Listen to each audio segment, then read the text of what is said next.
Okay નમસ્કાર. દેશના યશસ્વી વડાપ્રધાન શ્રી નરેન્દ્રભાઈ મોદી સાહેબ આજે 24 વર્ષ એમના સેવાકાળને પૂર્ણ થાય છે. તે અંતર્ગત આખા ભારતમાં સેવા સપ્તાહ દ્વારા જે આ કાર્યક્રમો કૃષિ વિભાગ દ્વારા દેશ અને રાજ્યના કૃષિ વિભાગ દ્વારા આયોજિત કરવામાં આવી રહ્યા છે અને એમાં ખેડૂતોને જે કંઈ સરકારશ્રી દ્વારા લાભ મળતા હોય એને પૂર્ણ રીતે 2005થી જે શરૂ કરવામાં આવેલ છે એ લગભગ ખેડૂત પોર્ટલ દ્વારા ઓનલાઈન લાભ મળે છે અને ખેડૂતો ખૂબ સરળતાથી એનો લાભ લે છે.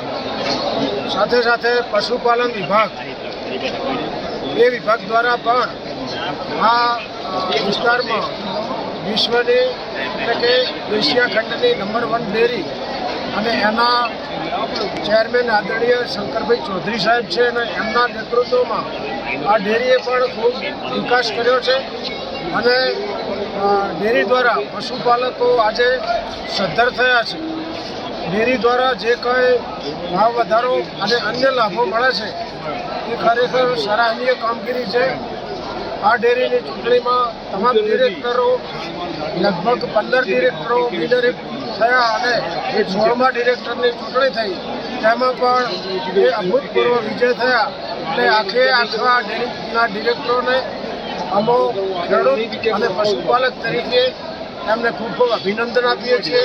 આદરણીય શંકરભાઈ ચૌધરી સાહેબના નેતૃત્વમાં ડેરી વિકાસ કરી અગ્રેસર છે અને વધુ અગ્રેસર થાય અને આ વિસ્તારને લાભ અપાવે એવી એમને એવા અભિનંદન આપીએ છીએ.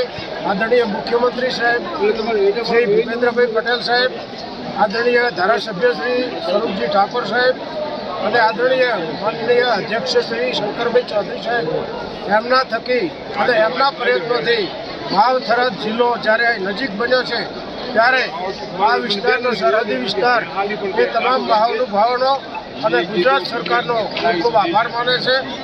અને આ વાવ વિસ્તારને બનાસકાંઠા જે પાલનપુર જવું પડતું હતું તે લગભગ 150 કિલોમીટર થતું હતું અને એ હવે બધાને લગભગ 35 કિલોમીટરની ત્રિજ્યામાં આ જિલ્લાનો લાભ મળશે.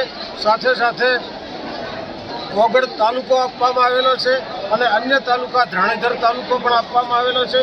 તે બદલ સરકારશ્રીનો ખૂબ ખૂબ આભાર માનીએ છીએ. આ સરહદી વિસ્તારને લાભ મળતો રહે એ માટે સરકારનો આભાર. અસ્તુ ભારત માતા કી જય. વંદે માતરમ.